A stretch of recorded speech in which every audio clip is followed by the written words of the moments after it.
Bonjour, c'est Gilles du site boursicoté.com. Voici l'analyse technique du CAC 40 pour cette séance du vendredi 10 mai 2013, avec aujourd'hui donc une séance qui reprend le chemin de la hausse, puisqu'après une ouverture en hausse, eh bien, le CAC 40 a clôturé à 3953,83, ce qui nous donne un gain de 0,64% sur cette séance, un peu plus de 25 points par rapport au cours de clôture d'hier. Donc on continue ici sur une tendance haussière. Finalement, la petite sortie ici que l'on attendait du biseau provoque une continuité. Alors d'un point de vue purement graphique, on a passé ici d'une évolution supérieure à cette zone de support oblique à une évolution inférieure. Alors on a commenté hier le fait que les dividendes impactent fortement ce graphe.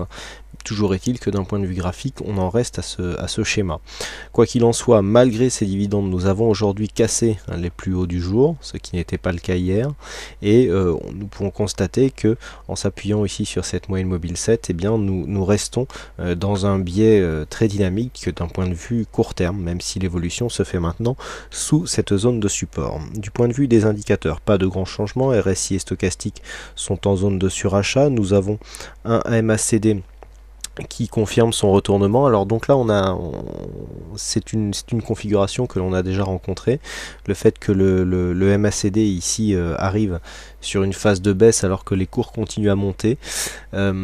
En général, c'est révélateur d'une grosse pression haussière, hein. Donc même si cela nous indique que même si il est possible d'avoir ici une petite phase de consolidation, le reste de la tendance reste en place, ce qui fait que malgré ici un petit mouvement, si toutefois il arrivait, puisque nous avons déjà eu des moments où des configurations similaires, notamment en décembre de l'année dernière, où il y avait eu une continuité haussière alors que le MACD redescendait. Il n'y avait pas eu de consolidation. Donc si les cours venaient ici à continuer à monter dans une petite volatilité alors que le MACD descendait, eh bien cela serait révélateur d'une grosse pression haussière qui pourrait reprendre sur une reprise de dynamique un peu plus forte. Du point de vue des volumes, donc toujours intéressant, voilà. Là par contre nous avons une baisse quand même des volumes, donc les cours continuent à monter mais les volumes eux baissent. Alors c'est assez c'est assez inquiétant quand même du point de vue de inquiétant, tout dépend de quel côté on se place, puisque d'après ce que je lis et les messages que je reçois, vous êtes quand même pas mal d'investisseurs à être passés baissiers et à attendre une baisse que personne on est nombreux à attendre une baisse qui finalement ne vient pas. Alors ça peut être un bon signe si vous êtes dans cette optique-là, puisque le fait d'avoir ici une hausse continue avec une baisse des volumes montre que c'est un petit signe d'affaiblissement de la tendance. Si l'on conjugue ça avec le retournement du MACD, on peut quand même avoir des petites lueurs d'espoir. Du point de vue de la volatilité, donc on est faible, hein, c'est inférieur à la moyenne. Alors si on met tout ça en adéquation, nous avons ici cette zone de moyenne mobile qui sert de zone de support. On quitte la dynamique primaire ici puisque le support est cassé. On l'a déjà commenté plus sur l'influence des dividendes que d'une réelle inflexion de la tendance. Quoi qu'il en soit, nous marquons toujours des plus hauts supérieurs aux précédents. Donc la loi de Dow est respectée, au moins pour les mouvements court terme. Et il n'y a pour l'instant aucun signal, à part les petits signaux techniques que je viens de vous commenter, il n'y a aucun signal chartiste d'un possible retournement. Donc ça, c'est une chose qui est dite. Et là sur ce graphe, eh bien, il n'y a aucun élément qui pourrait intercéder en cette faveur par rapport ici à une possible baisse des marchés. Alors comme nous sommes vendredi, je vous propose une vue hebdomadaire. Voilà, là on confirme vraiment la possibilité ici la continuité du mouvement.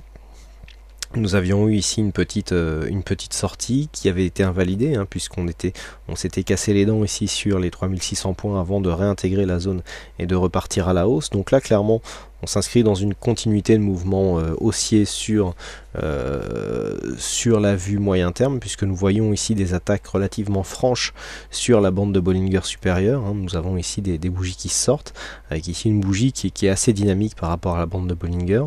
Donc un mouvement ici, donc on est en pleine dynamique d'un point de vue moyen terme. On inscrit toujours de nouveau plus haut et la tendance est relativement forte. Donc par rapport ici à ce que nous avons, d'ailleurs nous pouvons constater que le contact avec la bande de Bollinger inférieure n'a pas eu lieu, puisque nous avons eu ici cette zone qui est venu quasiment la toucher, mais qui n'a pas fait contact. Donc le fait de revenir ici sur la moyenne, enfin sur la bande de Bollinger supérieure, confirme la tendance que nous avions précédemment, qui était orientée à la hausse, puisqu'on a passé un bon moment, si on regarde, entre la bande de Bollinger supérieure et la moyenne mobile 20 exponentielle, qui est ici en rouge et en très plein. Vous voyez qu'à part cette petite attaque ici, on est bien resté au-dessus, et là on a cassé cette zone, mais on n'est pas venu invalider la tendance. Bon, il s'en est fallu de peu, mais cela n'a pas été fait.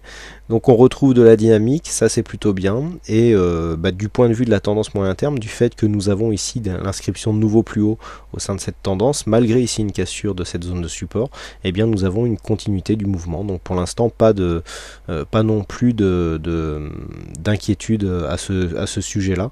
Et même si une consolidation venait à se présenter, on pourrait revenir ici jusqu'à 3871 points sans trop de dommages, puisque cela ressemblerait à un retour ici sur un ancien plus haut significatif qui pourrait être confirmé comme un point bas. On a plusieurs zones de retour. On a ici donc cette zone est 3871, voire la zone ici est 3793 qui pourrait aussi jouer. Alors par contre, si elle intervient assez rapidement, c'est bien. Par contre, si elle intervient plus tard, on pourrait confirmer ici la cassure de ce support qui avait déjà été fragilisé par ce contact, et là on pourrait quand même déboucher sur un mouvement de consolidation un peu plus puissant. Mais pour l'instant le mouvement reste haussier, et tant que l'on continue à casser des nouveaux plus hauts, et bien c'est la voie royale vers les 4000 points qui ne sont maintenant plus très loin. Alors comment synthétiser tout ça pour la prochaine séance? Donc toujours pareil, là j'ai un peu l'impression de me répéter.